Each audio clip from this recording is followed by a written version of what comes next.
नमस्कार, मैं हूं पवन त्यागी।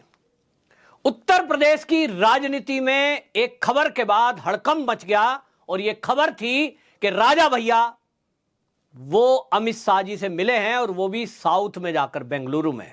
ऐसी क्या मुलाकात थी, ऐसी क्या जल्दी थी कि अमित शाह से वो अचानक मिले और वो भी बेंगलुरु जाकर। असल में खबर यह आ रही है कि राजा भैया एनडीए का हिस्सा बन सकते हैं। अभी तक भी भारतीय जनता पार्टी का उन्होंने राज्यसभा सीटों पर सपोर्ट किया है।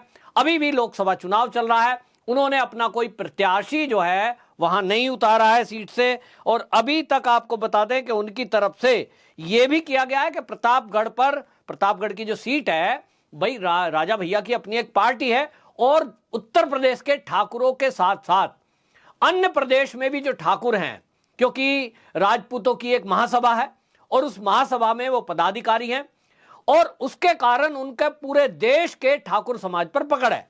पिछले दिनों गुजरात के जो मुख्यमंत्री रूपाला हैं, उनके द्वारा एक कुछ शब्द बोल दिया गया था, उसके कारण पूरे देश में एक नैरेटिव बिल्ड कर दिया गया और उनके प्रति गुस्सा जाहिर करते हुए कई बड़ी बड़ी सभाएं राजपूत सभाओं ने की, राजपूत समाज ने की। तो उसका इफेक्ट हमने देखा कि भारतीय जनता पार्टी को पूरा एक तरह से कहें तो नाको चने चबाने पड़ गए।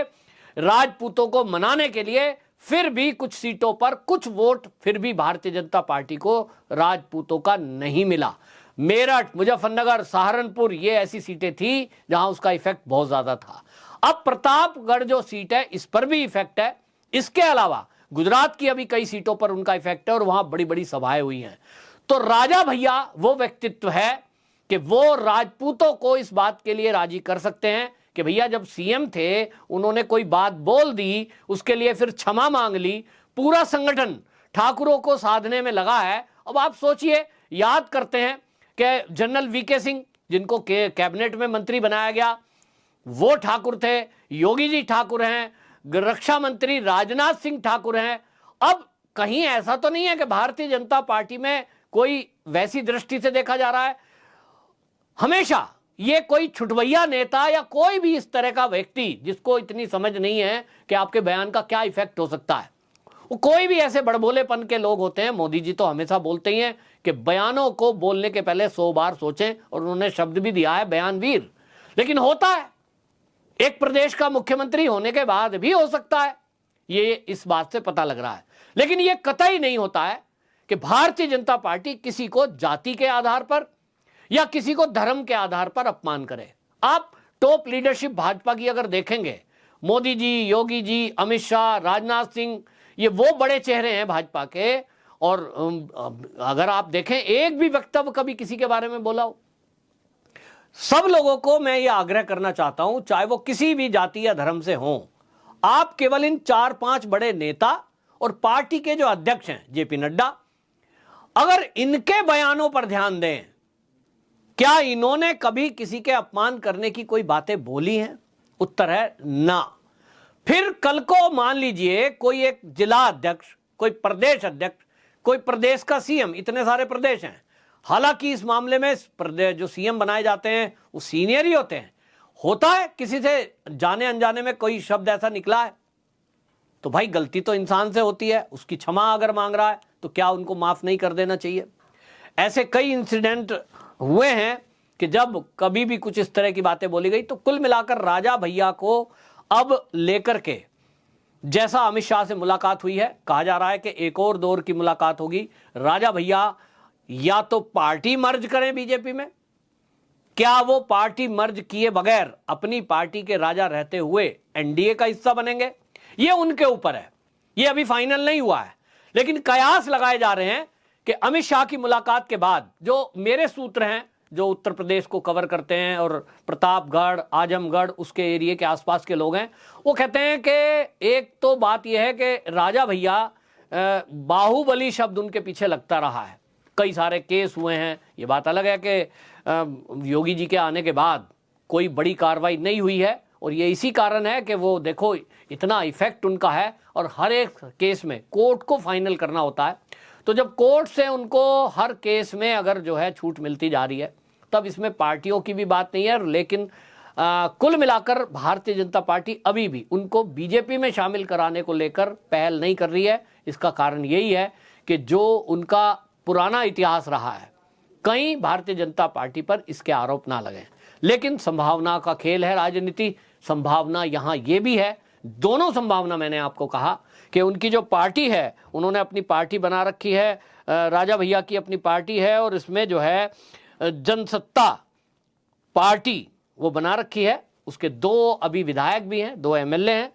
इसके बावजूद उनका अपना एक असर है, और हमने देखा है कई मौके पर, राम जन्मभूमि के जब शिलान्यास हुआ, उसके बाद उद्घाटन हुआ। शिलान्यास के समय तो ये समाजवादी पार्टी में थे, लेकिन जब उद्घाटन हुआ मूर्ति की स्थापना के बाद, उस कार्यक्रम में राजा भैया गए थे, और ये पहले तो समाजवादी पार्टी में ही थे, लेकिन तभी से कयास लगाए जा रहे थे, और उनका बयान भी था कि राम के लिए हम एक ही हैं। और राम मंदिर देखिए, यूं तो भगवान है, वो अवतार हैं भगवान राम, लेकिन वो भी राजपूत ही थे, ठाकुर ही थे, राजा राम थे। तो कुल मिलाकर के एक वंश है, उससे जुड़ा हुआ है, और उन्हीं के मंदिर की प्राण की प्रतिष्ठा, और उनके मंदिर का निर्माण, और फिर उनके मंदिर में मूर्ति की स्थापना, रामलला को उनके स्थान पर विराज करना, ये किसने काम किया है? भारतीय जनता पार्टी ने।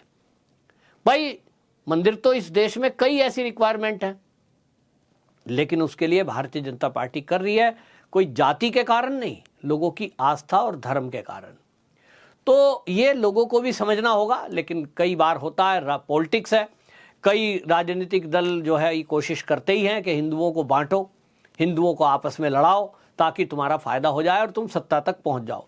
कांग्रेस ने 65 साल यही किया, फूट डालो राज करो की जो अंग्रेजों की पॉलिसी थी उसको इंप्लीमेंट किया। और आज राहुल गांधी के आप भाषण देखिए, वो क्या कह रहे हैं कि हम आए तो जातिगत समीकरण को देखते हुए बयान दे रहे हैं कि हम तो जातिगत गणना कराएंगे, हम एक्सरे करेंगे कौन कितना है, कितना परसेंटेज है, और फिर वो कहते हैं कि हम तो इस जो होगा उसके हिसाब से संसाधनों को बांट देंगे। तो भाई ये जो उनकी चाल है, इसको लेकर के हेमंत बिस्व शर्मा जी का बयान भी आया, उन्होंने एक्स पर पोस्ट भी किया कि भाई मुसलमानों में भी तो अंदर जाते होती हैं, हम उसका गणना की बात क्यों नहीं करते, क्योंकि कांग्रेस को ये सूट करता है, समाजवादी पार्टी हो चाहे आरजेडी, इनको ये सूट करता है कि हिंदुओं को जातियों में बांट दो, मुस्लिम कम्युनिटी इनको एक मुश्त वोट देगी, और ये जो है इस तरह का काम करेंगे।